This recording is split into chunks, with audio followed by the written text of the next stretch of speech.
परमात्मा परेश एका जनार्दनी गुरुदेव येथे नाही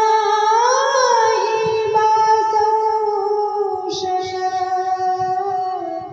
येथे नाही संशय गुरु परमात्मा परेश। श्री देवी शारदा, श्री देव गणेश, प्रभु श्री रामचंद्र, भगवान श्री गोपाल कृष्ण, श्री महारुद्र हनुमान, महर्षि श्री वेदव्यास, श्रीमद् आद्य शंकराचार्य, शांति ब्रह्म श्री एकनाथ महाराज, सद्गुरु श्री ब्रह्मचैतन्य महाराज या सर्वांच्या प्रेरणेनं आणि तुम्हा सर्व मंडळींच्या आशीर्वादानं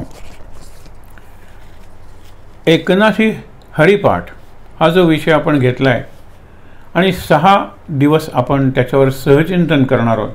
आजचा दुसरा दिवस, तिथी आहे ज्येष्ठ वद्य अष्टमी। काल आपण म्हणलं रात्री कालाष्टमी होती, पण आजही अष्टमीच आहे आणि परंपरेप्रमाणे आळंदीहून ज्ञानोबाची पालखी पंढरपूरसाठी प्रस्थान ठेवते। गेल्या वर्षी ती वारी नव्हती म्हणून पंढरपूरला ती पालखी तशी नाही गेली। काल आपण बघितलंय ते तसंच तुकारामाचेही एका वारकरी संप्रदायातले जे हल्ली आहेत अशा एका अनुभवी जाणत्या वारकरी संप्रदायाच्या प्रमुखाला, कीर्तनकारी ती आहे, त्यांनाही विचारलं की 2 दिवस वारी नाही आहे, 2 वर्ष वारी नाही आहे, याचं कारण काय? ते म्हणाले ते आम्हाला कशाला विचारता, विठ्ठलाला विचारा। ते म्हणाले विठ्ठल काय सांगेल ते त्यालाच विचारा।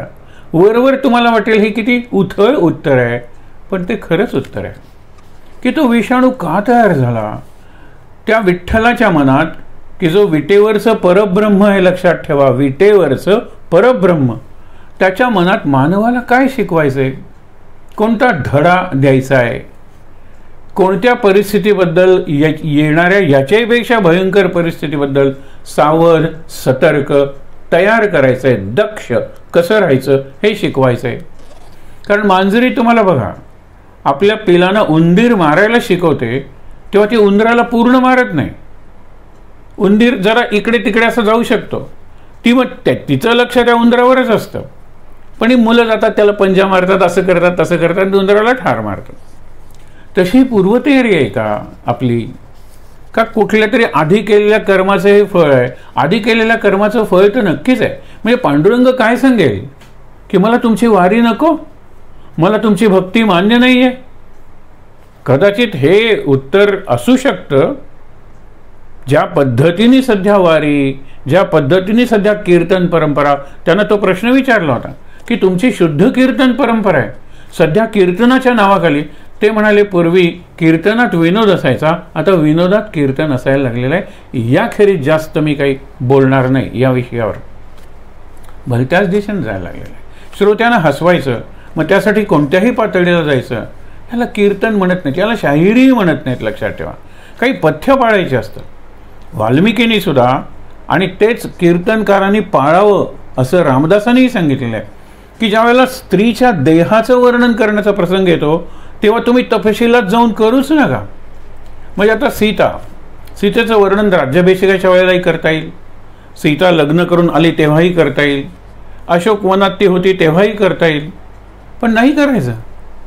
ती कशी दिसली, म्हणजे त्यावेळेला ती ज्वलंत अग्निज्वाला किंवा अग्निशिखा होती। आता तो अग्नी कसा झाला होता की विस्तवावर राख साचावी तसा, पण फुंकर मारली तर पुन्हा तो तव अंतर अग्नी क्षणभर तरी फुलवावा, ही माझी इच्छा आहे, असे कवी म्हणतो कुसुमाग्रज। लक्षात घ्या, म्हणजे सीतेच्या ज्वालेचं वर्णन करा, सीतेच्या तेजाचं वर्णन करा, तिच्या पातिव्रत्याचं वर्णन करा, देहाचं वर्णन करू नका. जे इतर लावणी वगैरे आपण म्हणतो त्यांचा तो प्रकारच आहे, म्हणजे त्याच्यात काही चूक आहे असं म्हणायचं नाही. तिथे तो प्रकारच आहे. जिवंत स्त्री नसते आणि तिच्यावर फिदा होऊन, ज्याला आपण दौलत ज्यादा म्हणतो, हल्ली बार डान्स आपण म्हणतो ना, बार असतात त्याच्यात त्या बार गर्ल्स असतात, त्यांच्यावर लोक असे पैसे उधळतात, त्याला दौलत ज्यादा म्हणतात. तिथे तेच आहे वातावरण, कीर्तनात नाही. मागे आपण एक सहज बघितला होता, तो मार्मिक उदाहरण पाहून आपण पुढे जाऊया. की दोन मित्र, इतके मित्र की राम लक्ष्मणासारखे, राम लक्ष्मण भाऊ तरी होते, हे मित्र, आणि सगळेजण म्हणायचे. एका बाबतीत मात्र तो म्हणतो की मला कीर्तन, कीर्तनातले अभंग, कीर्तनातला पूर्वरंग, कीर्तनातला उत्तर रंग माझा जीव की प्राण आहे. तो म्हणतो की मला कीर्तन वगैरे काय तुला आवडतं रे, मला लावणी आवडते, मला वग आवडतो, वगाच्या आधी जे गणपतीचं नमन असतं ते आवडतं, मला तिचं नृत्य आवडतं, आणि तिचं ते लावण्य असतं, त्या लावण्यावर जो एकामागून एक सवाल जवाब केले जातात ते मला खूप आवडतं, मी तिथे रमतो. म्हातारे झाले तरीसुद्धा हा वाद इतक्या जोरात घालायचे की लोकांना वाटायचं एकमेकाचा गळा घोटतील, मारतील. तर त्यावेळेला एकाने सुचवलं की आता तुमच्या आयुष्यात भरपूर वर्ष उरलीत असं समजूया, पण तुम्ही अभंग, तुम्ही कीर्तनाला जायच्याऐवजी तुम्ही त्या तमाशाला जा. आता त्याला नाट्य म्हणतो आपण, वगनाट्य वगैरे, आणि तुम्ही का लोकनाट्य, आणि तुम्ही इथे कुठे जा, तुम्ही कीर्तनाला जा, गंमत म्हणून. त्यावेळेला ते इतके म्हातारे झालेले असतात, नेहमी तमाशाला जाणारा, लोकनाट्याला जाणारा जातो कीर्तनाला, आणि नेहमी कीर्तनाला जाणारा जातो त्या लोकनाट्याला. सुरुवात होते तिकडे, तिचं नृत्य सुरू झाल्यानंतर सगळेजण म्हणतात काय बिजलीसारखं नृत्य आहे, तिच्यावर पैसे फेकले जातात.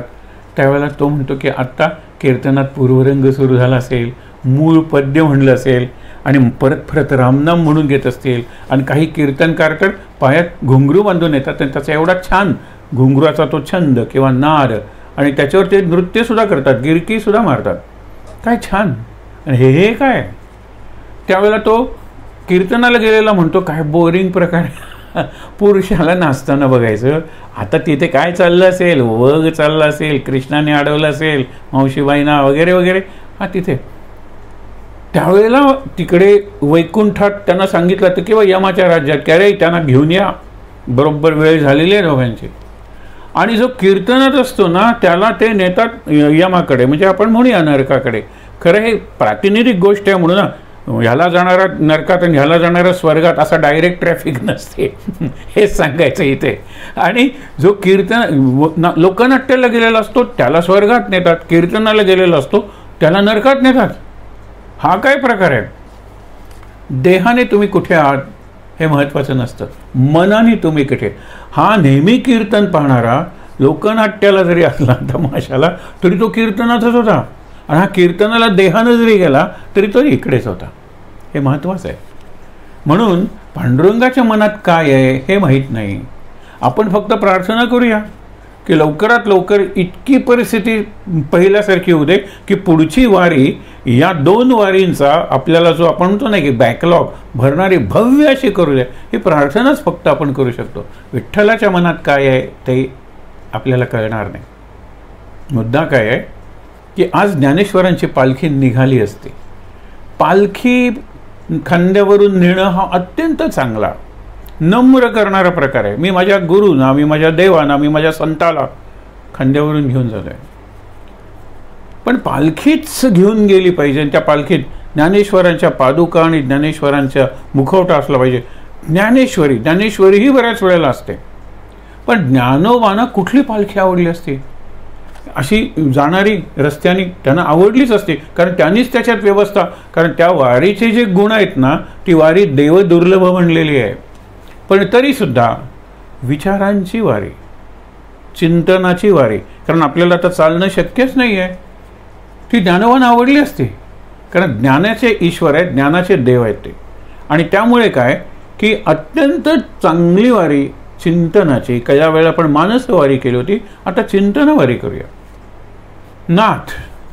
नाथांच्या जन्माच्या एक एक असे पैलू आपण रोज बघणार आहोत. आज एकच बघूया त्यांचा जन्म, आणि त्यानिमित्ताने थोडं चिंतन करूया. नाथांचा जन्म झाला मूळ नक्षत्रावर, आणि किती साली झाला? 1532 ते 1599 असं 67 वर्षांचं आयुष्य नाथांचं आहे.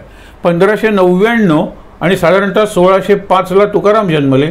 आणि काही जण म्हणतात की नाथ असताना तुकाराम 1 वर्षाचे होते, ते सोडा, पण त्याच सुमारास. आणि रामदास 1608 साली म्हणजे 10 वर्षाच्या रामदास जन्मलेले, हे आपण काल बघितलं होतं. आज मूळ नक्षत्र म्हणलं की ते मुळावर येतं आईवडिलांच्या. हा विषय आपण आणखीन एका चरित्राच्या वेळेला बघितला होता. तुलसीदास मूळ नक्षत्रावर आले होते म्हणून आई जी आहे तिने आपल्या माहेरच्या दासीला बोलवलं, हुलसी नाव होतं तिचं, आणि तिला पैसे वगैरे दिले, द्रव्य आणखीनही देईन तुला, ह्याला तू सांभाळ. हा मूळ नक्षत्रावर आलेला आहे. दुसऱ्याला जर दिला तर आम्हाला भय नसतं. त्याचे आईवडील लवकर गेले, पण ही हुलसी सुद्धा गेली आणि मग तो राम बोला म्हणून अनाथासारखा फिरायला लागला. आपल्याला ते चरित्र माहीत आहे. इथे काय झालं, यांचेही आईवडील लवकर गेले आणि म्हणून यांचा सांभाळ केला चक्रपाणी हे त्यांचे आजोबा. सूर्यनारायण त्यांच्या वडिलांचं नाव. सूर्याची पांडुरंगाची उपासना चालूच होती, वारी चालू होती तर त्यांच्या कुटुंबात. कारण त्यांचे पणजोबाचे भानुदास काल आपण बघितलं, त्यांनी काय विजयनगरच्या राजांनी जो पांडुरंग तिकडे नेला होता मूर्ती विठ्ठलाची, ती त्यांनी परत आणून पंढरपूरला पुनः प्रतिष्ठापना केलेली होती. म्हणजे इतका जवळचा विठ्ठल भक्ती वारी यांच्याशी नाथांचा संबंध आला होता. आता मूळ नक्षत्रावर आल्यानंतर त्यांचे आईवडील गेले. एका बाजूने आपण म्हणतो की जो ज्या वेळेला जसा जाणार असतो तो त्यावेळेला तसा जातोच, प्रारब्ध. आणि प्रारब्धाचा सिद्धांत सांगतो की 1 सेकंद सुद्धा उधार नाही. आणि 1 सेकंद तुम्ही कोमात राहाल, तुमचे जो भाऊ राहिलेत अजून कोमात राहाल तुम्ही, आणि 3 महिने कोमात राहाल, त्यावेळेला काळ आणि वेळ यांचा संयोग झाला की तुम्हाला यम 5 टाकून नेणार आहे, असं आपली ती वर्णन असतात. पण गंमत बघा की मूळ नक्षत्रावर ही मुलं जन्मली. मुलांचा काय दोष आहे? काहीच नाही. त्या नक्षत्रावर जन्मली, पण ह्या दोघांनी आपल्या चारित्र्याने, आपल्या कार्यानं, आपल्या वाङ्मयानं त्या दोघांचे जे वंशवृक्ष होते त्यांच्या मुळापर्यंत ते वंशवृक्ष शुद्ध आणि सिद्ध केले. असं तुम्हाला नाही वाटत? समृद्ध केले. नाथांनी त्यांचा वंश आणि तुलसीदासांनी त्यांचा वंश, दुबे आडनाव होतं त्यांचा वंश, तो वंशाचा वृक्ष होता, तो मुळापर्यंत शुद्ध, समृद्ध, सिद्ध असा केला. याच्याबद्दल वाद असायचं कारण नाही.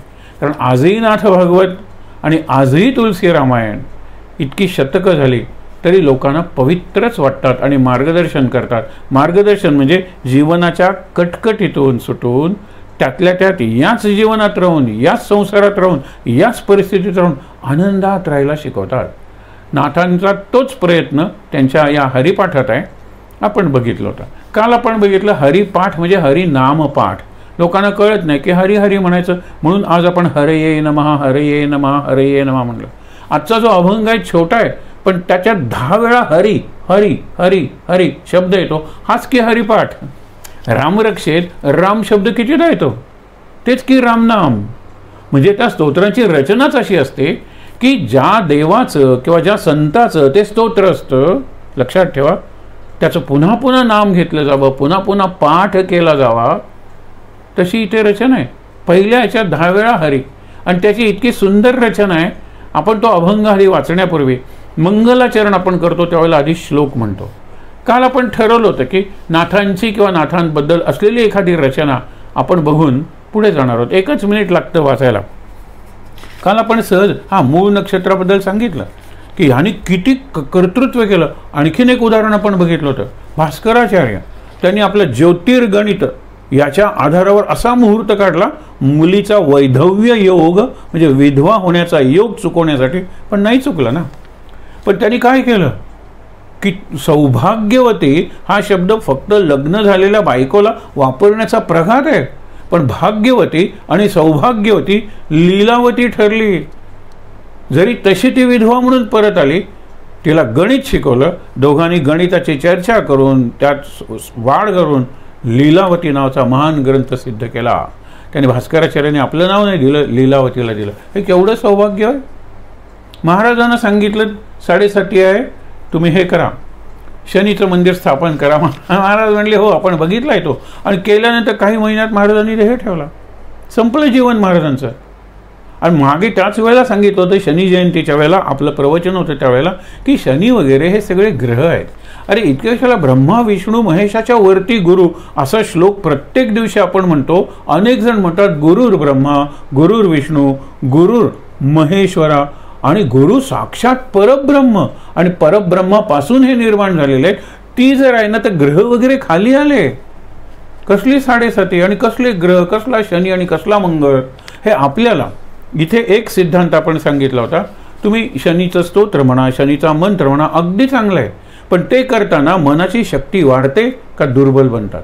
शक्ती वाढली तर ती श्रद्धा आहे, लक्षात ठेवा, साधन आहे.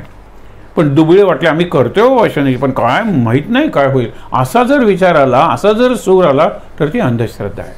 श्रद्धा आणि अंधश्रद्धा लोक वाद घालतात. तसा देवाचं अस्तित्व मानणं ही अंधश्रद्धा आहे की देव दिसलाय कोणाला, कुणी देवाचे फोटो काढलेले ते सगळी चित्र आहेत.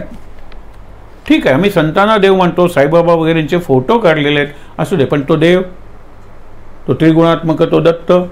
एक लक्षात घ्या तुम्ही की ह्या गोष्टी मी आणि तुम्ही आमच्या बुद्धीच्या पातळीवर सिद्ध करायच्या नाही आहेत. या बुद्धीच्या पलीकडे बाय डेफिनेशन आहे.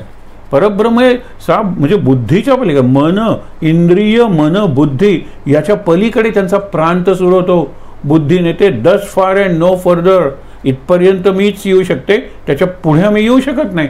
त्याच्या पुढे आता तूच बघ, गुरु आहे ना, गुरुची कृपा आहे ना, गुरुचं मार्गदर्शन आहे, तो तुला व्यवस्थित घेऊन जाईल. बुद्धीपर्यंत आम्ही आहोत. आता तुम्हाला हे मान्य नसेल, हरकत नाही आहे. पण मी जर सामर्थ्यवान बनत असेल कुठल्याही उपासनेनं तर ठीक आहे, मी श्रद्धावान आहे. पण कितीही चांगली उपासना करून, कितीही शक्तिमान मंत्र म्हणून, कितीही निरनिराळ्या प्रकारची यंत्र, तंत्र, व्रत, तप हे करून मी जर मनानं दुबळाच राहत असेल तर मी जे करतो ती सगळी अंधश्रद्धा आहे. जाऊ दे, आणखीन एक विषय, एक पाऊल पुढे जाऊया की आपण नेहमीच म्हणतो की पौर्णिमा हा शुभ दिन आहे आणि अमावस्या हा अशुभ दिवस आहे. पंचांगाप्रमाणे धार्मिक अंगाने जाताना हे शुभ आणि अशुभ आहे. एक प्रयोग करूया. जो प्रयोग एका व्यक्तीने केला होता ते मी तुम्हाला तपशिलांनी त्यांचं उदाहरण सांगितलं होतं. ते महाराजांचे अगदी निस्सीम भक्त होते. पण एक प्रयोग करूया. आता ही पौर्णिमा ज्येष्ठातली वट पौर्णिमा गेलेली आहे. पुढची आहे ती गुरुपौर्णिमा, आषाढी पौर्णिमा आणि 4 महिन्यानंतर येते कार्तिकी पौर्णिमा, त्रिपुरी पौर्णिमा. या 4 महिन्यात 4 पौर्णिमा आणि 4 अमावस्या येतील. अगदी निष्ठेनं आपण लिहिलं पाहिजे. मात्र 3 साधारणतः कॅटेगरीज करूया की मला प्रपंचाच्या दृष्टीने कोणते असे घटना घडल्या त्या दिवशी, उपासनेच्या दृष्टीने मला कुठलं माझं मन जास्त लागलं का, हे लागलं का नेहमीसारखंच होतं, आणि मला अनुभव, प्रपंचातला अनुभव कुठला आला या 2 दिवशी. आणि 4 म्हणजे काही फार मोठा सॅम्पल नाही आहे, पण तरी 4 आपण ठेवूया. आणि मग आपल्या एक लक्षात येईल, हा हायपोथेसिस आहे. तुम्ही तुमच्या हायपोथेसिस म्हणजे मानलेलं आहे, तुम्ही तुमच्या बाबतीत ते खरं आहे किंवा खोटं आहे सिद्ध करा. खरं 4 महिने म्हणजे तो पिरियड नाही, पण तरीही मी सांगतो की जितक्या चांगल्या घटना पौर्णिमेला घडल्या तितक्याच अमावस्येला घडल्या, आणि जितक्या वाईट घटना अमावस्येला घडल्या तितक्याच पौर्णिमेलाही घडलेल्या आहेत. 7.5चं तसंच असतं.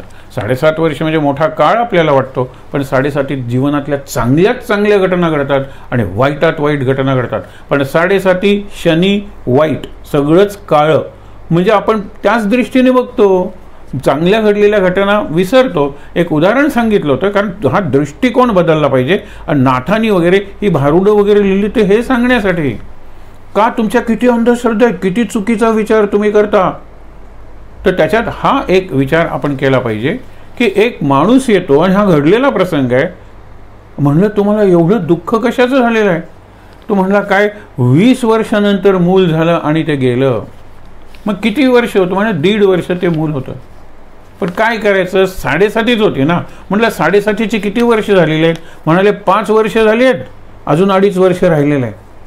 आणि मूल गेलं केव्हा, एक 15 दिवसापूर्वी किंवा महिन्यापूर्वी गेलं. म्हणजे म्हटलं 20 वर्षांनी तुम्हाला मूल झालं, ते 7.5तच झालं की हो.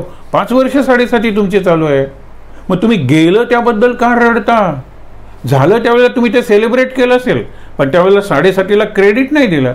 7.5 म्हणजे डिस्क्रेडिट. शनी म्हणजे डिस्क्रेडिट, डेबिट. आपण त्याला काळाच रंग देऊन टाकलेला आहे. पण तसं नाही आहे. शनैही शनैही उपरमेत हे सूत्र आहे जे आपण आज अभंग वाचणार आहोत त्याच्यात. शनैही शनैही म्हणजे शनी जसा संथ गतीने जातो, बाकीचे ग्रह 2.5 वर्ष याची दृष्टी वक्र असल्यामुळे हा एकाच वेळेला 3 राशींकडे बघतो, म्हणून 2.5 7.5 वर्ष त्याची दृष्टी असते. हा मान्याचा प्रकार आहे. पण आत्ता सांगितल्याप्रमाणे मी काहीही करीन, सामर्थ्यवान होत असेल ना तर ती श्रद्धा आहे, दुबळा बनवत असेल स्वतःला तर ती अंधश्रद्धा आहे, हे अगदी लक्षात घ्या. ते झाल्यानंतर आपण जे म्हणलं ना की श्लोक आपण म्हणणार आहोत, त्याच्यात फार चांगला आहे, आपण वाचणार आहोत तो श्लोक. ते तुकारामांनी नाथांबद्दल काय म्हणलंय ते आपण बघणार होतो. तुकारामांनी एक शब्द वापरलेला आहे, खेळिया. काल मी फक्त म्हणलं होतं एक शब्द वापरलेला आहे, खेळिया. खेळिया म्हणजे खेळगडी, खेळाडू, बरोबर, खेळणारा. पण खेळियाचा दुसरा अर्थ आहे बहुरूपी किंवा सोंगाड्या. ब्राह्मणाचा पोर एक खेळिया एका भला, त्याचं नाव आहे एका, तो भला आहे पण तो खेळी आहे. कारण किती निरनिराळ्या प्रकारच्या रचना त्यांनी केल्या. अरे तेच का नाथ विंचू चावला लिहितात ज्यांनी भागवत लिहिलेलं आहे? तेच काय नाथ घागर काळी रात्र काळी सगळं काळं हे म्हणतात आणि ते भावार्थ रामायण लिहितात? म्हणजे हा खेळी आहे, हे बहुरूपी आहेत. सर्व प्रकारचं सर्व पैलू असलेलं वाङ्मय त्यांनी निर्माण केलेलं आहे, जगून दाखवलेलं आहे, लोकांना मार्ग दाखवलेला आहे. त्या मानाने त्यांनी आयुष्याचं सोनं केलं. 68 वर्ष म्हणजे महाराजांना तेवढंच आयुष्य लाभलं होतं, पण किती कार्य करून गेले ते, आणि ते कार्य अजून चालू आहे. 68 वर्षात महाराजांनी काय केलं? अरे महाराज गेले 1913 साली. आज आम्ही महाराजांचीच मुलं आहोत, महाराजांचेच अंश आहोत आणि महाराजांचेच वंशज आहोत. काय म्हणता महाराजांची पोरं? ती बायोलॉजिकल होती, ती गेली, प्रारब्ध होतं. महाराज म्हणाले योगभ्रष्ट होती, तुझी योनी धन्य झाली, असं महाराजांनी आपल्या पत्नीला सांगितलं.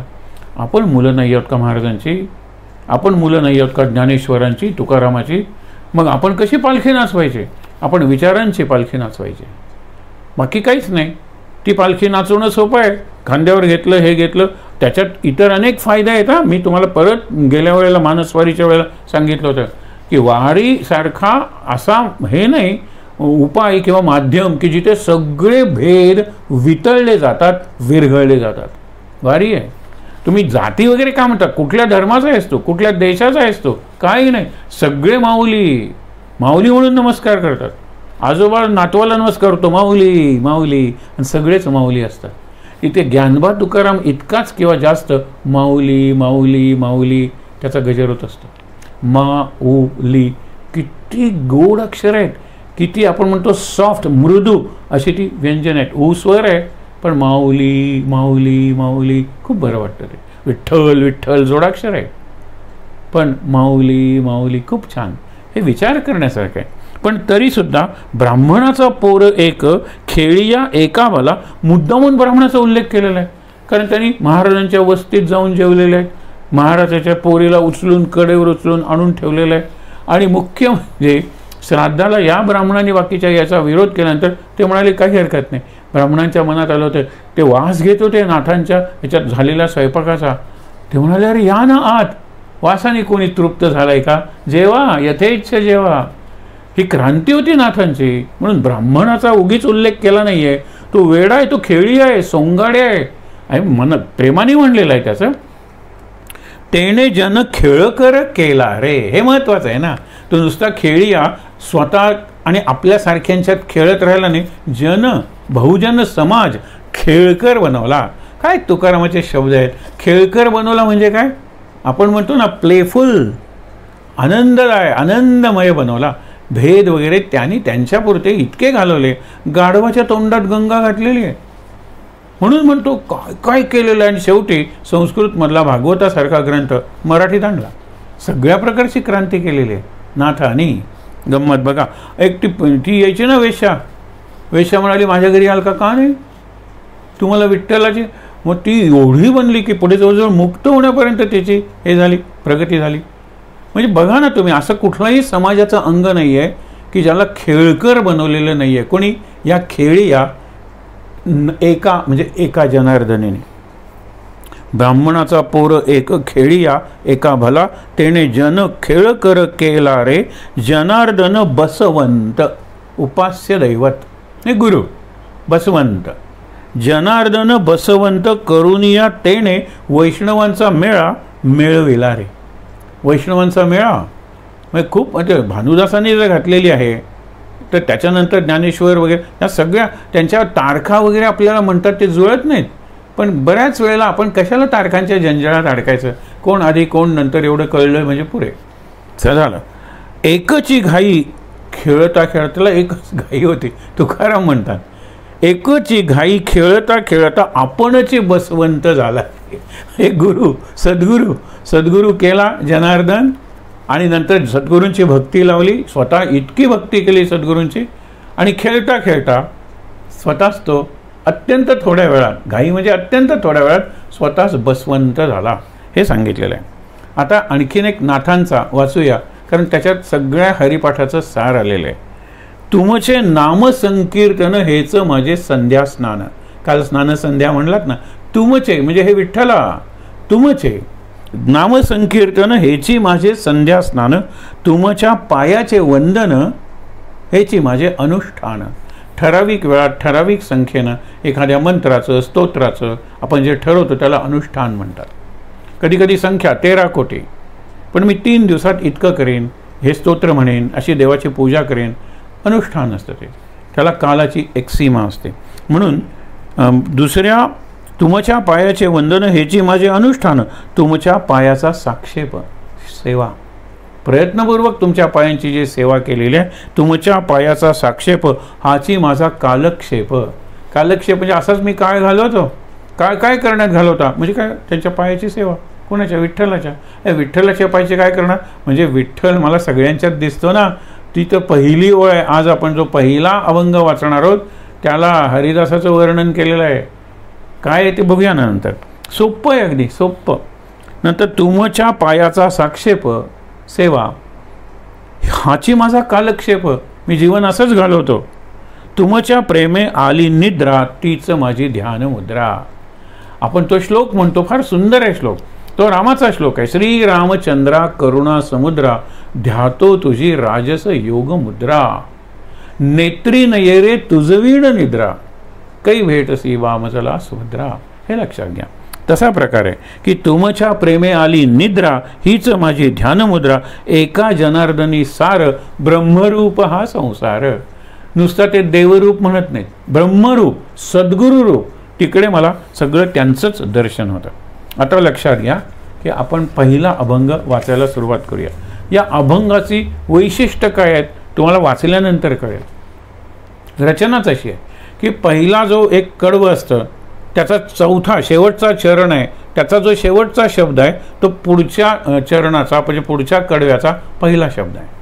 त्याचा शेवटचा शब्द आहे तो तिसऱ्या कडव्याचा पहिला शब्द आहे. म्हणजे एखादी साखळी असावी किंवा संगीता ज्याला लपेट असं म्हणलं जातं की तो जिथे संपतो तिथे दुसरा सुरू होतो, अंताक्षरी आपण म्हणतो तशा प्रकाराने. पण फार मजा येते, म्हणजे एक प्रकारची सुंदर शृंखला किंवा साखळी, तिथे खंडच नाही आहे हे लक्षात ठेवा. अनेक वेळेला श्रीराम जय राम जय जय राम राम, श्रीराम जय राम जय जय राम राम, श्रीराम जय राम असं म्हणतो ना आपण.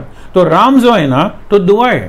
म्हणजे मध्ये जर गॅप म्हणजे जरा थोडी फट मिळाली की तो राम किंवा तो विठ्ठल निसटलाच म्हणून समजा, कली शिरलाच म्हणून समजा. विठ्ठल गेला आणि कली आला म्हणजे केवढा आपला नुकसान आहे लक्षात ठेवा. म्हणून ती गॅप नाही ठेवायची.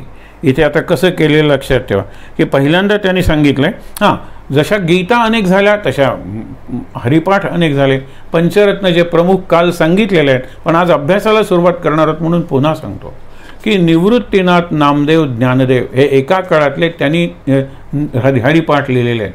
नामदेवांनी रामनाम घ्या म्हणून सांगितलेलं आहे, बाकीच्यांनी सगळे हरिनाम घ्या, एकच आहेत ते. आणि नंतर एकनाथ आणि तुकाराम या 5 जणांचे. त्याच्यात लोकप्रिय सगळ्यात आहे तो ज्ञानदेवांचा, त्याच्यानंतर एकनाथांचा समजला जातो, नंतर तुकाराम आणि नंतर निवृत्ती आणि नामदेव. सगळ्यांचे हरिपाठ सारख्याच योग्यतेचे आहे. महाराजांनी जो रामपाठ लिहिलेला आहे त्याच्या शेवटी ते म्हणतात, ज्ञानदेवांनी रचला कुठला हरिपाठ, मी रामपाठ. दोघांचे ग्रंथ श्रेष्ठ आहेत, कारण ग्रंथ वरिष्ठ प्रभूचा, प्रभूबद्दलच आम्ही सांगतोय, नाम घ्याच सांगतोय, तर त्याचा ग्रंथ हा श्रेष्ठच असणार आहे ना.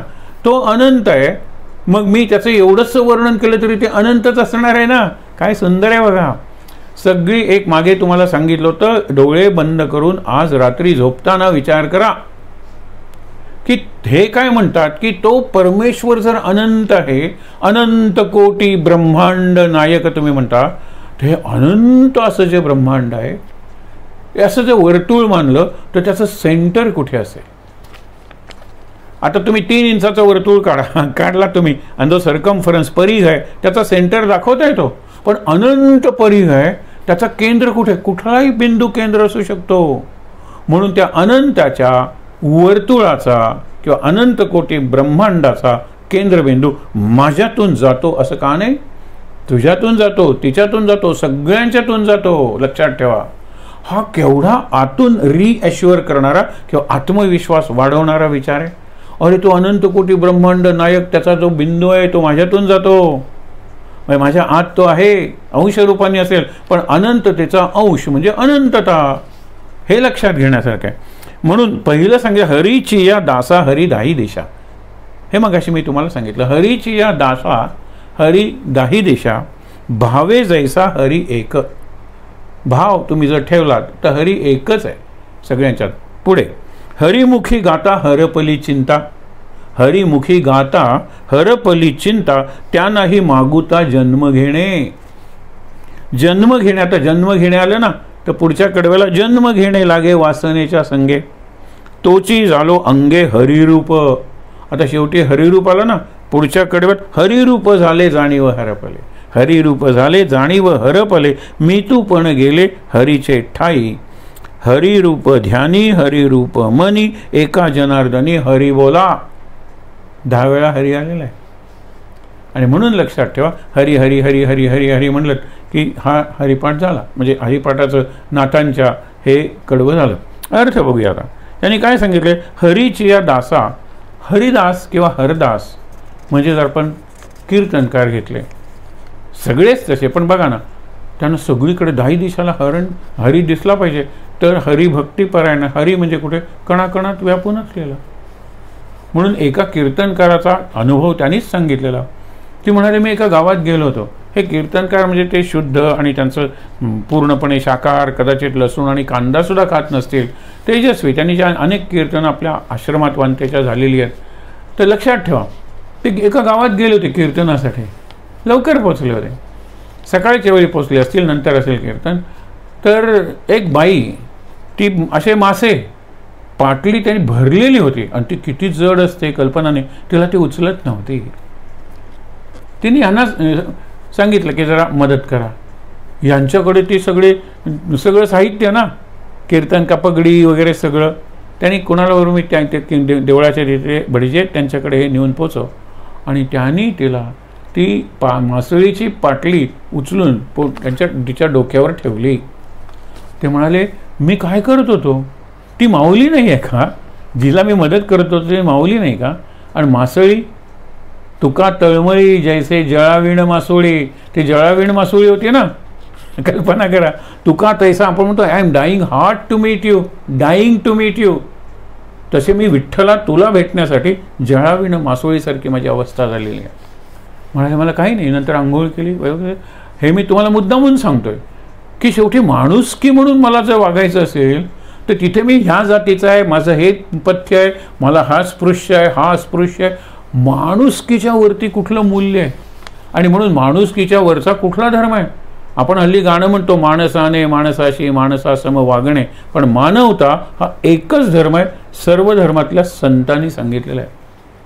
मानव मला तडफडताना दिसतोय, मग तो त्यांना गाढवातही तोच नारायण दिसत होता. गंगा परत आयुष्यात योग आला तर जाऊ परत काशीला, कारण काशीची गंगा रामेश्वरला अभिषेक, आणि रामेश्वरचा सेतू परत जाऊन तिथे शिवलिंग करून ते अर्पण करायचं. त्यावेळेला ती यात्रा पूर्ण होते. म्हणाले, काही नाही. आणि पैठणपर्यंत आले होते. काशीहून पैठणपर्यंत म्हणजे अर्धा प्रवास झाला होता. मग त्या मार्गावर कुठेतरी तडफडत आहे. ती बाई होती एक, सगळ्यांना मदत करा मदत करा म्हणजे त्याला तडफडत आहे. त्यावेळेला ती घागर आणली होती, ती घागर घातली, गाढं उभं राहिलं आणि तिच्या मागून गेलं. त्या बाईच्या डोळ्यात त्यांना जी कृतज्ञता दिसली, देव माणूस, त्याच्यासाठी त्यांनी केलं नव्हतं. देव माणूस म्हणू नकोस, माणूस म्हण, दास माणूस म्हणून हे मी सगळं केलेलं आहे. हे विशेष आहे हे. म्हणून हरीची या दासा हरी दाही दिशा. आणि मला 10 दिशांना जर हरी दिसत नसेल तर मी हरीचा दास नाही आहे. आपण सगळे हरीचे दास असले पाहिजेत, पण मग सगळीकडे ते दर्शन झालं पाहिजे.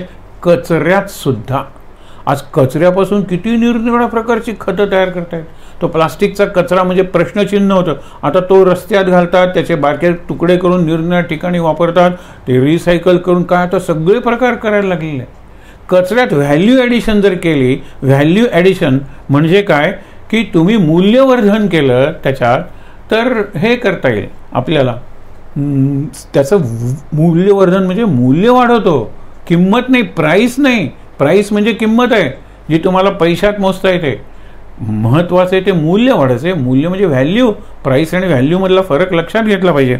पुढे लक्षात, त्या नाही मागुता हा भावे जैसा हरी एक, ज्याचा जैसा भाव त्याचा तैसा देव, ये यथा माम प्रपद्यन्ते तांस तथैव भजाम्यहम. तू ज्या नात्यानं ज्या संबंधानं माझ्याकडे बघशील त्याच नात्यानं आणि त्याच संबंधानं मी तुझ्याकडे येतो. हे विचार करण्यासारखी गोष्ट आहे. मग तू कंसाला शिशुपालाला सतत तुझं ध्यान असतं. कंसाला सगळीकडे तू दिसतोस. नारद तक्रार करतात, बरोबर आहे, ते मला शत्रू समजतात, वेळ आली ना की जातील. मोराची पिसं त्यांनी लावली होती आणि त्याची मेखला केलेली होती. आता कृष्णाला जी मोराची पिसं आहेत, कृष्णाचा जो मुकुट आहे ना, तो धारण केला नाही शिशुपालाने एका अर्थाने. तो नंतर तुच्छतेने, कारण जगासमोर आणि 100 तुझ्या अपराध केल्याशिवाय मला मुक्ती नाही आहे हे त्यालाही माहीत आहे. लवकर करून टाकूया की. द्वेष आहे, मत्सर आहे, भीती आहे, पण त्याच्यातून ते माझ्याशी जोडले गेलेले आहेत. शत्रू म्हणून तर मी शत्रू म्हणून त्यांच्याकडे जाणार आहे. तू माझ्याकडे मूल म्हणून बघ, मी तुझ्याकडे मूल म्हणून येईन, आई म्हणून नाही. तू म्हण तू माऊली मी तुझे बाळ, त्याच वेळेला मीही म्हणेन तू माऊली मी तुझे बाळ. एकच आहे. म्हणून भाव जैसा हरी एक, जसा भाव आहे ना तसा हरी तुम्हाला दिसणार आहे. कितीही आपण अगदी लक्षात ठेवा की हरीचा दास मी जर असेन, हरदास किंवा हरिदास, ह मधला ह, मला सगळीकडे दिसला पाहिजे काय, पांडुरंग, किंवा सगळीकडे तो हरी दिसला पाहिजे. नाहीतर मी कुठेतरी कमी आहे. म्हणजे मी बाय प्रोफेशन, म्हणजे माझा व्यवसाय म्हणून असेल, पण माझं व्रत म्हणून नाही. व्रत असेल तर तो फार वरचा शब्द आहे. व्यवसाय हा खालचा आहे आणि धंदा तर आणखीन खालचा आहे ना. व्रत म्हणून मी कीर्तन करतो, व्रत म्हणून मी प्रवचन करतो, व्रत म्हणून मी सेवा करतो, अपेक्षाच नाही आहे तिथे. हे विचार करा. पुढे, हरिमुखी गाता हरपली चिंता. हे उलटं वाचा ना तुम्ही. अजून चिंता चालू आहे आणि मी सतत हरींची काय भजनं म्हणतो सुंदर. अरे नाही, तो फक्त ती गाय अदाई, आपण म्हणतो ना की अदाकारी परफॉर्मन्स आहे तो. चिंता हरली तरच तुझं भजन भसाडं असू दे, कसंही असू दे. चिंता आहे का? नाही. भ्रांत कसली आहे का? नाही. मी निभ्रांत निश्चिंत, बास तुझं भजन देवापर्यंत पोचलं. म्हणून हरिमुखी गाता हरपली चिंता, त्या नाही मागुता जन्म घेणे. कारण चिंता नाही म्हणजे वासना नाही, इच्छा नाही, काही नाही. आणि वासना शून्य मृत्यूच्या क्षणी म्हणजे मुक्तीच, त्याला पुन्हा जन्म घेणे नाही.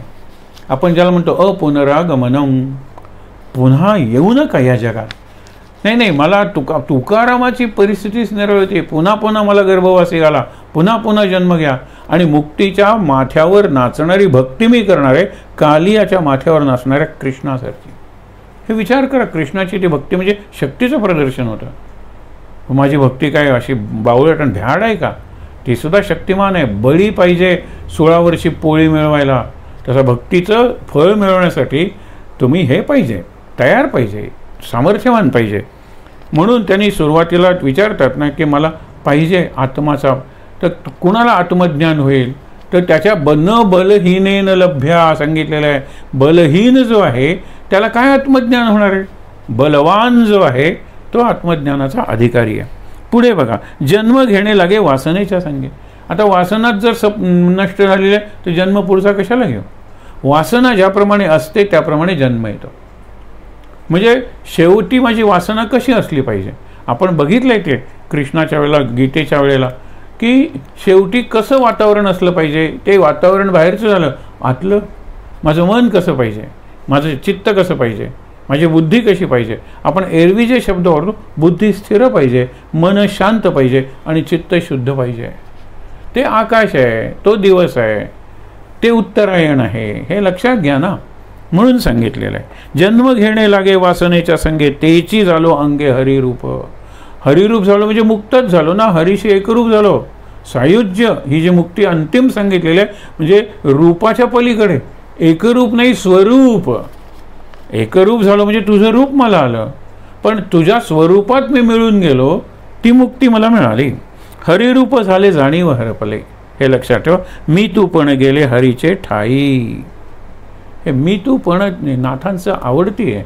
महाराज जसे हवे नको पण गेल्याशिवाय मनशांती मिळणार नाही. हवे नको पण हा महाराजांनी तयार केलेला शब्द आहे. हवे नको आणि पण हा एक शब्द आहे. जसं बालपण, लहानपण, म्हातारपण, तसं हवे नको पण. मला हे हवंही आणि नकोही काही माझ्या जीवनात उरलं नाही. मिळालं तरी म्हणजे देगा उसका भी भला, न देगा उसका भी भला.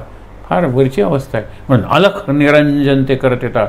अलक्ष अशी जी निरंजन आहे त्याची साक्ष घेऊन मी तुमच्याकडे आलेलो आहे, किंवा त्याचं स्मरण करत मी तुमच्या दारासमोर आलेलो आहे. अलख निरंजन.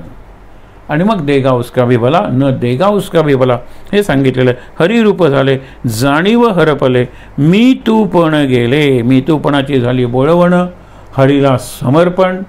आणि ते झाल्याशिवाय नाहीच. वेण्णाबाई म्हणतात, मला तुमच्या पायावर डोकं ठेवून मरण आलं पाहिजे. रामदास काही बोलले नाहीत, कारण तो योग होता. शेवटी सज्जनगड कीर्तन केलं. कीर्तन केल्यानंतर गुरु समर्थ त्यांचे, गुरुला वंदन करायचं म्हणून पायावर डोकं ठेवलं, उचललंच नाही. वेण्णाबाई तिथेच गेल्या. हे कसं एकरूप होणं आहे सांगा बरं.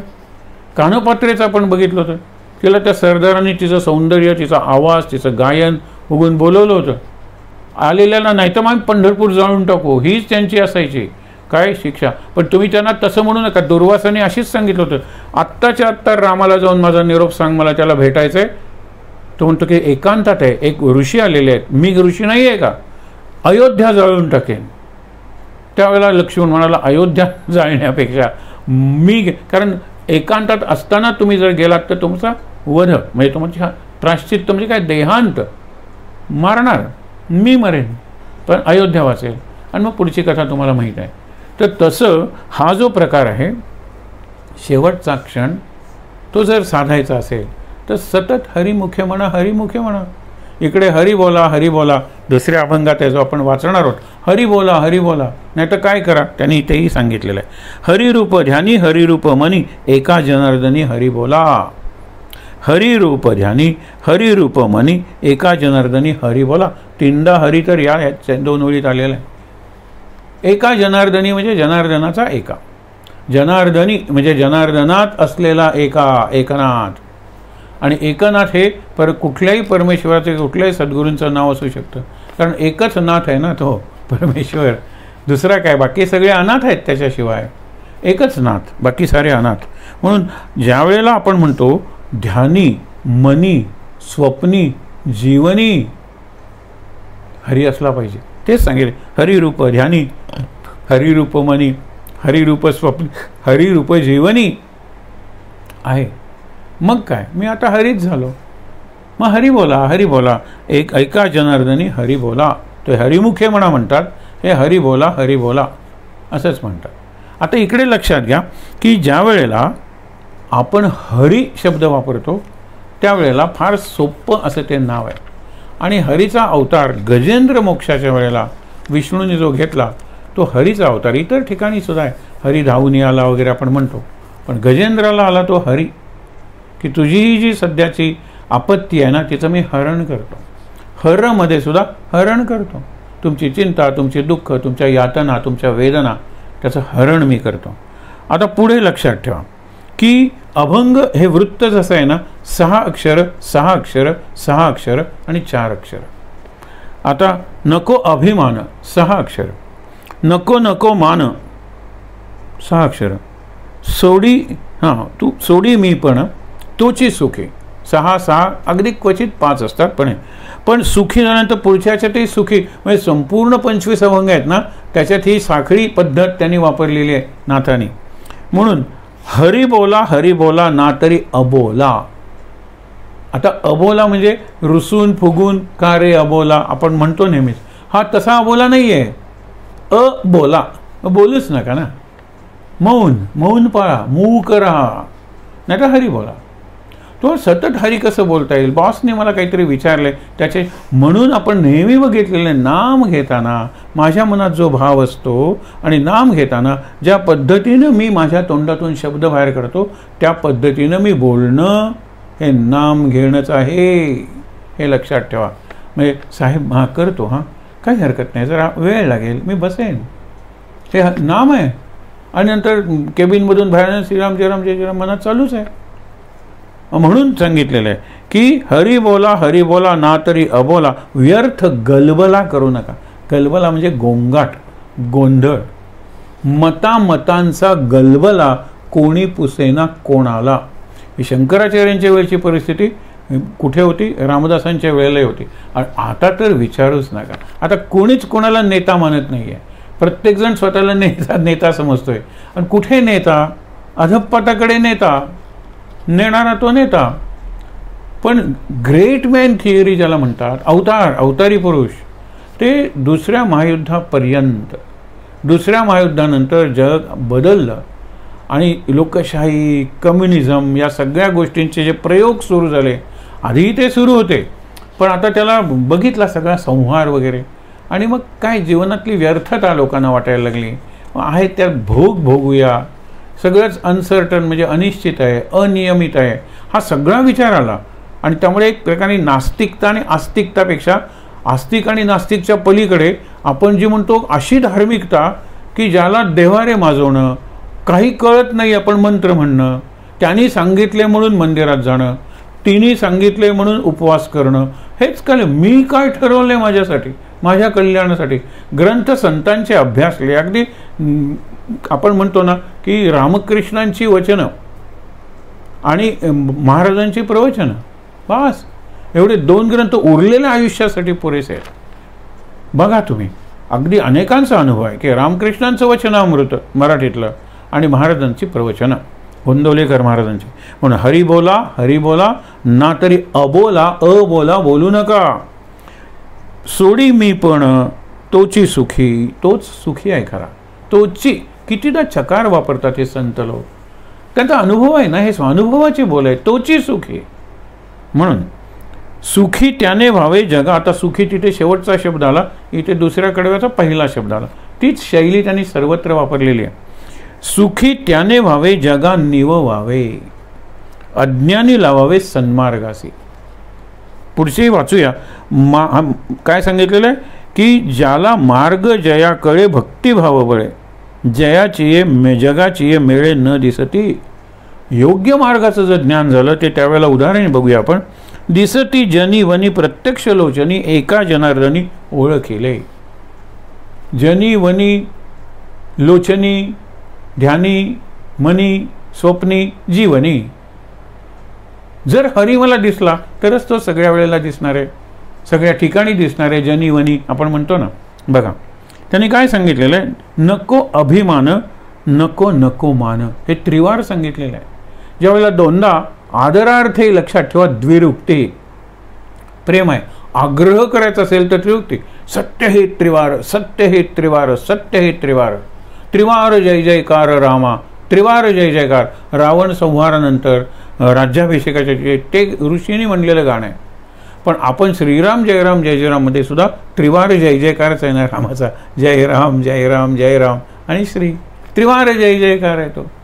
म्हणजे आग्रहपूर्वक ज्यावेळेला हे केलाच पाहिजे त्रिवार, त्याला खूप अर्थ आहे. पण इथे लक्षात घेऊया एवढंच की नको अभिमान नको नको मान, म्हणजे मान नको, अभिमान नको, सन्मान नको. त्याला एक शब्द गीतेने वापरला, अमानित्वम. अमानमध्ये मानाचा संबंधच नाही आहे. जसं आपण म्हणतो ना की एक आहे मळ असलेलं मलिन, दुसरं आहे निर्मल. गेलेला आहे तो, मळ काढलेला आहे, पण अमल ज्याला मळ लागतच नाही. ही अशी ती अवस्था आहे. अमल, अमान आपण म्हणतो ना, अमान. दुर्वांचं उदाहरण अगदी लक्षात ठेवायचं. काल पायदळी होत्या, आज त्या तोडल्या गेल्या, धुतल्या गेल्या गणपतीच्या डोक्यावर. काल तुडवल्या जात होत्या, काय अपमान होत होता. आज काय मान, गणपतीच्या आधी त्यांचं दर्शन आणि उद्या निर्माल्य परत पायाखाली किंवा कुठ्या तरी याच्यात कुंडीत किंवा नदीत. त्यांना सगळं माहिती. मान अपमान, सन्मान या सगळ्या गोष्टी काढून टाका. अमानित्वमचा अभ्यास करा हे सांगितलेलं आहे. आणि मग तोची सुखी. नाहीतर आज माझा अपमान केला, उद्या माझा सन्मान केला, ह्यानी मान केला, त्यांनी ते केलं नाही, यांनी नमस्कार केला, त्यांनी केला नाही, मी कधीच सुखी होणार नाही. त्याच्या पलीकडे अशी एक अवस्था अमानित्वमची आहे, ती मी का नाही जमते, अभ्यासाने जमते. लक्षात ठेवा. सुखी त्याने व्हावे जगा निव व्हावे. किती सुंदर हे समर्थांचा शब्द निव व्हावे. हा नाथांच्या शब्द कळेचा, शब्द समृद्धीचा किंवा संपत्तीचा रामदासांच्या दासबोधावर खूप परिणाम झालेला आहे. भागवताचाही झालेला आहे. काही भागवतातले श्लोकही दिलेले आहेत. नवविधा भक्ती हा जो विचार आहे चांगला आहे. म्हणजे मना सज्जन आपण म्हणतो निव व्हावे, म्हणजे शांत करा. म्हणजे तापलेले आहेत ना त्यांना थंड करा. नुसतं म्हणायचं नाही ओ कूल, चहा अगदी गरम आहे ना, अगदी गरम आहे, कूल. ओ कूल, लगेच कूल. माझ्या मनासारखं झालं की कूल. दुसऱ्याला उपदेश करताना चिल, आणि सगळ्यांना उपदेश करताना रिलॅक्स. आतून मी इतका ताणलेलो आहे की हा असा का चालतो. मित्र म्हणाले कालपर्यंत बरा होता, तर आज कोट घालून आला आहे आणि पॅन्टच्या बटनाच्या काज्या त्यांनी कोटाचं बटन लावलेलं आहे. कसा सरळ चालेल सांगा. त्यावेळेला चेन नव्हत्या, पॅन्टलाही बटणं असायची. तिथे जे बटनाचं जे काजं होतं त्याच्यात जर कोटाचं बटन अडकवलं तर हा असा का चालायला लागला. आता मुतारीत जाईतोपर्यंत तो सरळ होता. हे काय आकडी म्हणतात त्याला. वेडा वाकडा माणूस होतो ना, फिट येते त्यावेळेला, आकडी कशी आली याला. गंमत बघा. असं आपलं बऱ्याच वेळेला होतं. लक्ष नाही, कॉन्सन्ट्रेशन नाही, एकाग्रता नाही. ती कशी येईल. सुखी त्याने व्हावे जगा निव व्हावे. माझ्या प्रत्येक प्रयत्नात त्यांनी सज्जना निव व्हावे म्हणजे आणि जगा सगळ्यांना निव व्हावे. दारात आलेलं कुत्र, त्याला काही दिलं नाही तरी चालेल, ते दारात असल्यामुळे तुम्ही त्याला गोंजारणार नाही आहे, पण बोला ना. आत्ता काही नाही आहे रे, संध्याकाळी येतं की नाही बघा. ते प्रयोग करून बघा. ते दारातलं म्हणजे स्ट्रे डॉग म्हणतात. नेहमी येणाऱ्याबद्दल मी सांगत नाही आहे, स्ट्रे डॉग. पण मी प्रेमानं बोललं पाहिजे ना, हे ते महत्त्वाचं आहे. सुखी त्याने व्हावे जगाने व्हावे, अज्ञानी लावावे सन्मार्गाचे. अज्ञानी लोक म्हणजे ज्यांना प्रपंचातलं खूप कळतं पण तरी अशांत आहेत, कारण त्यांना खरं ज्ञान नाही आहे. हे अज्ञान म्हणजे शाळेतलं ज्ञान वगैरे नाही. मग व्हाईस चान्सलर काय सगळ्यात हुशार का. तर मला एकाने प्रश्न विचारला होता, भारतातला सगळ्यात हुशार माणूस राष्ट्रपती का रे. म्हणलं सध्या तरी हो, कारण राजेंद्र प्रसाद काय, राधाकृष्णन काय, त्याच्या आधी व्हाईसराय होते, पण राजाजी काय, ही बुद्धिमान माणसं होती. पण नंतर आलेल्या राष्ट्रपतींबद्दल बोलू नये अशीच अवस्था आहे. पण त्यांनी काय सांगितलं, राष्ट्राचा प्रमुख आहे म्हणजे जो सगळ्यात बुद्धिमान असला पाहिजे. म्हणलं नाही आहे. काही गोष्टी म्हणलं विचित्र असतात. लोकसभेचा किंवा राज्यसभेचा किंवा विधानसभेचा स्पीकर असतो, त्यांनी कमीत कमी स्पीक करायचं असतं, कमीत कमी बोलायचं असतं. तो स्पीकर चांगला. मुलाखत घेणाराच जर बोलायला लागला तर तुम्ही थांबाल त्यावेळेला मी उत्तर देईन ना. ही कसली मुलाखत आहे. म्हणून विचार करूया. मार्ग जया कळे भक्तिभावावर आहे. सन्मार्ग म्हणजे योग्य मार्ग कुठला ते केव्हा कळणार आहे. भक्तिभाव असेल तर. केवळ ज्ञानाने कळणार नाही. युधिष्ठिराला प्रश्न विचारला, योग्य मार्ग कुठला. कपपंथ हा. तो म्हणाला हा प्रश्न मलाही पडला होता. मी पहिल्यांदा काय वाचलं, श्रुती म्हणजे उपनिषद वगैरे वाचले. 4 उपनिषद वाचले, त्याच्यात मला 5 मार्ग दिसले. म्हणजे योग्य मार्ग कोणता याबद्दल माझा गोंधळ, मानसिक इंटेलेक्च्युअल कन्फ्युजन वाढलं. मग मी 5 पंडितांकडे गेलो.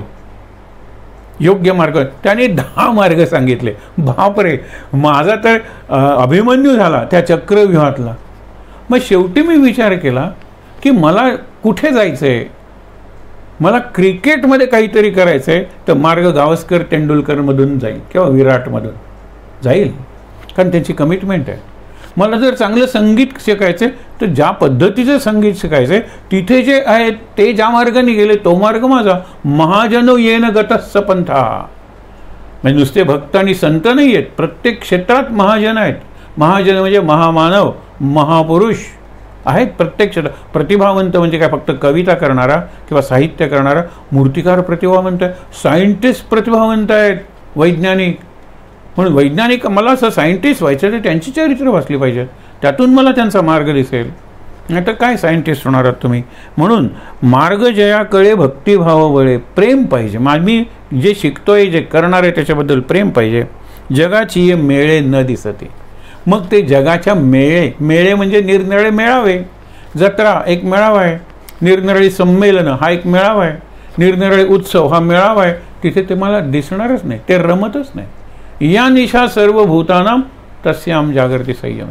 जिथे लोक झोपलेले असतात तिथे जागे असतात हे, आणि ज्यावेळेला लोक झोपले जागे असतात त्यावेळेला हे झोपलेले असतात. तरच त्यांचा अभ्यास होणार आहे. सगळेजण जागे आहेत, अभ्यास होत नाही, सगळे टी व्ही लागतात.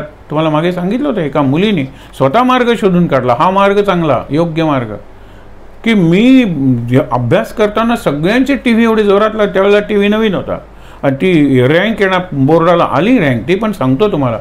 अभ्यास होत नाही. तिने विचार केला की मी जर 8 वाजता झोपले 2ला उठले, एरवी मी 6 तास झोपते, 6 तासानंतर आणि आणखीन 1 तास मी नंतर, पण 2 ते 6 मी अभ्यास करेन. आणि तिने सुंदर अभ्यास केला. 2 ते 6 कुठलाही टी व्ही चालू नव्हता त्यावेळेला, असे 24 तास चॅनल्स नव्हते, काही विशेष नव्हते. तिने चांगला अभ्यास केला. नंतर म्हणजे 6 ते 7 मी झोपायचे आणि 7ला तयारी करून मी 8ला शाळेत जायचे. विचार करा तुम्ही, मार्ग तिने काढला आणि नंतर तुझ्या जीवनाचा मार्ग तो बनला. दिसती जनी वनी प्रत्यक्ष लोचनी एका जनार्दनी ओळखिले. एका जनार्दनाने काय ओळखलं की सगळीकडे हरी, जनी वनी लोचनी, मला सगळीकडे एका जनार्दनी ओळखिले. आणि मग मला ते दिसायलाच लागलं, सगळं हरिरूप दिसायला लागलं, सगळे सन्मार्गाला लागलेले दिसायला लागले. हे एक प्रकारचं असं दर्शन आहे. पसायदान जसं मागितलेलं आहे ना तसा अनुभव येतो. जसा हरीच्या जसा हरी दाही दिशा हा अनुभव आहे. त्यांनी मागणी नाही केलेली आहे मी आता हरिदास झालेलो आहे, मला तू सगळीकडे 10 दिशांना दे. तो हसेल, तो म्हणतो मी आहेच. हा तू तशी दृष्टी निर्माण कर ना. या डोळ्यांनी मी दिसणारच नाही. ते डोळे निराळे, ती दृष्टी निराळी आहे. आणि ती दृष्टी एका रात्रीत येत नाही. तप काढावी लागतात.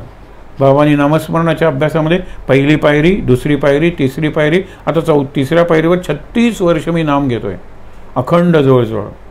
विचार करा. आणि आता पुढच्या पायरीवर केव्हा नाही गुरुकृपा असेल. म्हणजे 36 वर्ष केल्यानंतर त्यांची ही अवस्था आहे. आणि आपल्याला 36 दिवसात अनुभव पाहिजे असतो. कसं शक्य आहे. म्हणून शेवटी सांगतात दिसती जनी वनी प्रत्यक्ष लोचनी एका जनार्दनी ओळखिले. असे संत पुरुष असतात, असे भक्त साधक असतात. पण ते ओळखण्यासाठी तुम्ही तसे असला पाहिजेत. म्हणून it requires a genius to appreciate another genius. म्हणजे जीनियस म्हणजे अति बुद्धिमान मेधावी माणूस. आणि मेधावी माणूस हा किती मेधावी आहे बघण्यासाठी तुम्ही मेधावी असायला नको का. नाहीतर काय सुंदर अक्षर आहे तुमचं, याचं अक्षर त्याला स्वतःलाच वाचता येत नाही. म्हणजे ही फ्लॅटरी होते, खोटी स्तुती होते. खोटी स्तुती फ्लॅटरी, खरी स्तुती प्रेज. आणि ज्याला रसग्रहण, रसास्वाद आणि नंतर दिलेली थाप कौतुकाची, रसिकतेची, त्याला म्हणलेलं ॲप्रिसिएशन. ॲप्रिसिएशन फ्लॅटरीज आपण बऱ्याच वेळेला करतो कारण आपल्याला काहीतरी मिळवायचं असतं. आपण आता 3रा अभंग पूर्ण जरी झाला नाही तरी वाचूया. फार चांगलं आहे. ओळखीला हरी धन्य तो संसारी. धन्यो गृहस्थाश्रमा, धन्य व्हायचं नाही या संसारात, ओळखा हरीला. आणि हरीला ओळखणं सोपं आहे. हो, देव बोलतो बाळ मुखातून, हा हरी आहे. देव डोलतो उंच पिकातून, हा हरी आहे. हरी आला रे, हरी आला रे. कोण? गांधीजी आलेले आहे. त्यावेळेला तो जातीवाचक मान्य होता. भंग्या घरी हरी आला रे. भंग्याच्या घरी गांधीजी का गेले होते. इतरांचा मैला तो मल तुम्ही डोक्यावरून नेता. त्यावेळेला तशी पद्धत होती. आम्ही लहान असताना सुद्धा ती पद्धत होती. तर तुमचा मैला मी घेऊन जाईन डोक्यावरून, ही केवढी भावना आहे. आणि हरी आला रे, मी चुकत नसेल तर बाकी बाबांची कविता आहे ही. हरी आला रे, हरी आला रे. हा हरी म्हणजे काय, परमेश्वर माणसाच्याच रूपाने येणार आहे ना तुम्हाला मदत करायला. म्हणून ओळखीला हरी धन्य तो संसारी, मोक्ष त्याचे घरी सिद्धी सहित. सिद्धी सहित मोक्ष. पण मोक्ष महत्त्वाचा आहे, सिद्धी महत्त्वाची नाही. सिद्धीबद्दल सगळ्या संतांनी निरनिराळे प्रसंग सांगितलेले आहेत. सिद्धी, प्रसिद्धी, सगळे भोग आणि त्याच्यासाठी येणारे एक उदाहरण सांगतो. आणि रामकृष्णांनी एक दर्शन आपल्याला दाखवलेलं आहे, ते सांगून आपण थांबूया. फक्त अभंग वाचूया, उद्या सुरू करूया. सिद्धी लावी पिसे, वेड तया कोण पुसे. नेले राजहंसे पाणी काय. सिद्धी मिळवून तुम्ही काय करता. वाचा सिद्धी उदाहरण देतो. काय करावे ते संदेही निर्गुण ज्ञानाने सगुण ओस केले. केले कर्म झाले तेची भोग आले. उपजले मेले ऐसे किती. कर्म करा भोगा पुन्हा कर्म करण्यासाठी जन्मा. एका जनार्दनी. आपल्याला जे आमंत्रण जे पाठवलं गेलं होतं त्या आमंत्रणात एका जनार्दनीपासून सुरुवात आहे. गुरु परमात्मा परेशु अशी मुद्दामून सुरुवात केलेली नाही आहे. एका जनार्दनी गुरुदेव. तिथे संदेहच तुम्ही ठेवू नका. आणि मग गुरु परमात्मा परेशो असं नेहमीच्या प्रमाणे त्या गोड आवाजात आपण ते आमंत्रण आपल्याकडे आलेलं असेल. आणि नंतर तुम्ही बघा ते आमंत्रण. त्या आमंत्रणात नाथांची जी एक प्रतिमा आहे की त्याचे उद्या प्रसंग बघूया आपण तो की नाग वेटोळा घालून त्यांनी फणा तिथे धरलेले आहे. आणि त्यावेळेचे नाथ किती तरुण दिसतात. अरे तरुणपणीचाच प्रसंग आहे हा. प्रसंग कुठे घडला कसा घडला आज त्यांच्या जन्माबद्दल बघितलं. पुढचा जन्म दुसरा म्हणजे अनुग्रह त्याच्याबद्दल उद्या आपण बघूया. म्हणून काय बघत होतो आपण. एक उदाहरण तुम्हाला सांगणार होतो. सिद्धी वाचा सिद्धी असलेले एक गृहस्थ आणि ते म्हणतात तशा घटना घडायला लागल्या. त्यांनी केली असेल काहीतरी साधना किंवा कधी कधी अशी शक्ती जागी होते. सांगायला लागले घटना मुलगा होईल का मुलगी होईल ते सांगायला लागले. त्याप्रमाणे व्हायला लागलं. पुढे त्यांनी त्याचा व्यवसाय बनवला. व्यवसाय रेसला कुठला घोडा लागेल मटक्याला कुठला नंबर लागेल हेही सांगायला लागले. पुढच्या मुक्कामात आम्ही त्यांच्या घरावरून जेवायला जात होतो त्यावेळी त्यांनी पाटी काढली होती. सहज विचारले हे इथे राहत होते ते नाहीत का आता इथे.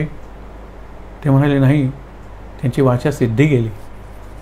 सिद्धी प्रसिद्धीसाठी सिद्धी सत्तेसाठी सिद्धी उपभोगांसाठी सिद्धी गेलीच म्हणून समजा. विवेकानंदांचं सुंदर उदाहरण आहे रामकृष्णांचं. विवेकानंद या टोकाला थांबलेले आहेत नदीच्या आणि एक साधू म्हणतो की तुम्ही ते विवेकानंद ना तुम्ही कशासाठी. नाही ती नाव आता इकडे येते ना ती आल्यानंतर मी जाईन नावेतून. तो म्हणला मी पाण्यावरून चालतो म्हणून तो तर तर तर तर पाण्यावरून चालून पहिल तीरावर गेला परत इकडे आला परत तिकडे गेला परत इकडे आला. तर ते म्हणाले की अरे ही सिद्धी मिळवण्यासाठी तो 12 वर्ष 24 वर्ष प्रयत्न केलेले आहेत. तितक्यात नाव पोचली. 2 पैसे तिकीट होतं ते नावडायला दिले आणि नाव चालेल. त्या तुम्ही 12-24 वर्षी जी सिद्धी मिळवली त्याची किंमत 2 पैसे आहे लक्षात ठेवा. आयुष्य काय डुक्करुंग करणेमध्ये ते वार्धक्य घालवणारा. गोविंदम भज गोविंदम हे करायला पाहिजे. रामकृष्ण म्हणाले की मला सिद्धी पाहिजे होत्या. एकदा त्यांची दृष्टी त्यांना हे दर्शन झालं असलं पाहिजे. आणि म्हणाले की तिथे सीतेचं मंदिर आहे राधा गोविंद मंदिर आहे. तर सीतेच्या मंदिरातून असेल एक इतकी सुंदर स्त्री आली किंवा कालीच्या मूर्तीतून सुद्धा असेल इतकी सुंदर दागिन्यांनी दैदिप्यमान अशी सगळीकडे प्रकाश पसरणारी ही सिद्धी आहे. आल्यावर माझ्यासमोर बसली आणि तिने मलमूत्र विसर्जन केलं आणि ती परत निघून गेली. हे काय आहे. कालीने सांगितलं होतं काय सिद्धी सिद्धी एवढीच लायकी आहे त्याची. म्हणून सिद्धीसहित मोक्ष नकोच. सिद्धीपासून सुद्धा मला मुक्ती पाहिजे कारण सिद्धी शक्तीत रूपांतरित झाली पाहिजे. वाचा सिद्धी ही वाचा शक्तीत रूपांतर झालं की त्याचे 2 शब्द त्या रोग्याला सुद्धा आराम देतात. त्या मरणाऱ्या माणसाला सुद्धा शांतपणे मरण येऊ देतात. त्या तरुणाला धीर देतात आत्मविश्वास जागा करतात. याला वाचा शक्ती म्हणलेलं आहे जी गुरुकडे असते. वाचा सिद्धी नाही. म्हणून सिद्धीच्या मागे लागू नका. शक्तीत आपण त्याचं रूपांतर करूया आणि ती शक्ती लोकांच्या कल्याणासाठी वापरली तर त्यातून आत्मकल्याण होतं. शांत डोळे मिटून बसूया. एकनाथांचा जो हरिपाठ आहे तो समजायला सोपा आहे आणि इतरांनी सांगितला आहे तोच संदेश त्यांनी दिलेला आहे. हरी बोला ना तरी बोला. बोलू ना गप्प बसा शांत. माझ्यानंतर म्हणायचे ओम नमो भगवते वासुदेवाय. ओम नमो भगवते वासुदेवाय. ओम नमो भगवते वासुदेवाय.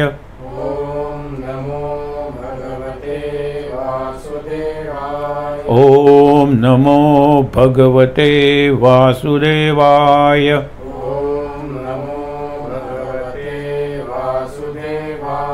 ओम नमो भगवते वासुदेवाय. ओम नमो भगवते वासुदेवाय. ओम नमो भगवते वासुदेवाय.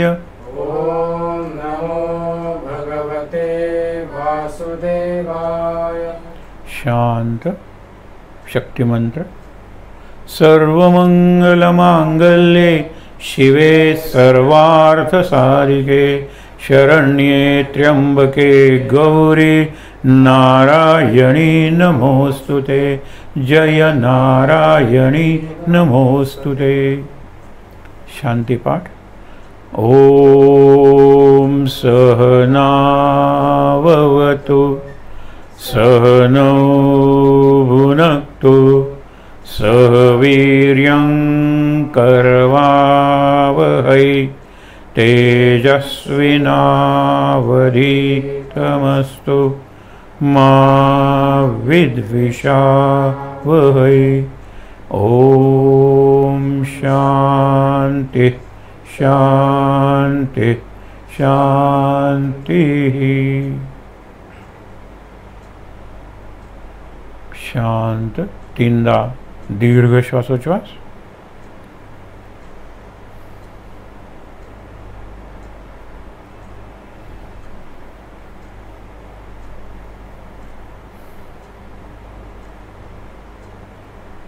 हातावर हात चोळूया.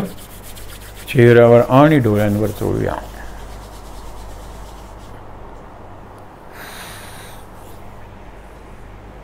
अगदी सावकाश डोळे उघडून समोरचे नाथ, सद्गुरुनाथ आणि विठ्ठल रखुमाई यांचं दर्शन घेऊया. शांत आनंद. महाराज महाराज महाराज.